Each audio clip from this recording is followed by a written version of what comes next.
SKM recording studio Digha Patna.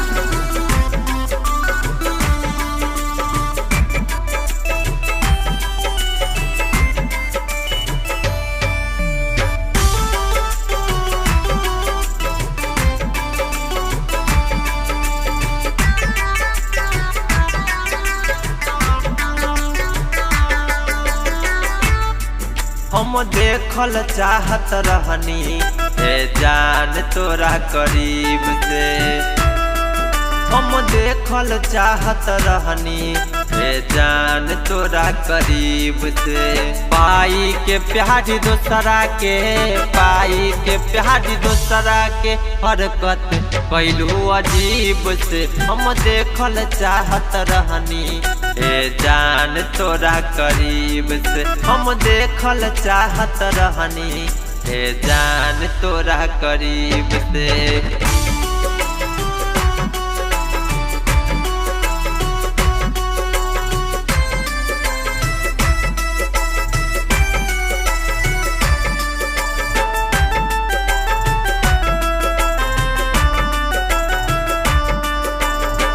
छोड़ी के हमारा के जीत गइलू बाजी। जा जान दे दिहलू हमके आजादी।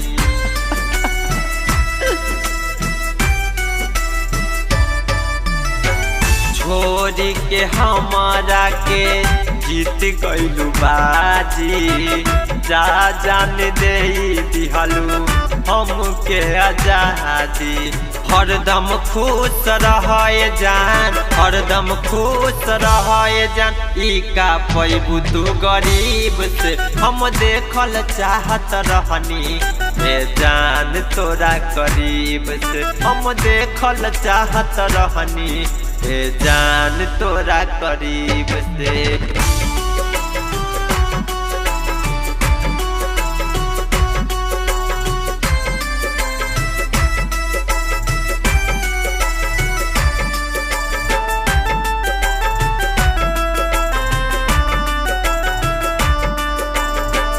पेन्ही के जोड़ा हाथ में हदीरा चाही।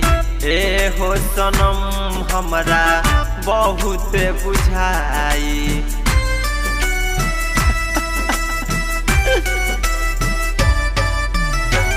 पेन्ही के जोड़ा हाथ में हदीरा चाही। ए हो सनम हमरा बहुत बुझाई। बन गइलू तू निराला के, बन गइलू तू सुधीर के। अंकित कहे यकीन से। हम देखल चाहत रहनी हे जान तोरा करीब से। हम देखल चाहत रहनी हे जान तोरा करीब से। पाई के प्यारी दोसरा के, पाई के प्यारी दोसरा के हरकत कैलू अजीब से। हम देखल चाहत रहनी हे जान तोरा करीब से। हम देखल चाहत रहनी हे जान तोरा करीब से। SKM recording studio Digha Patna.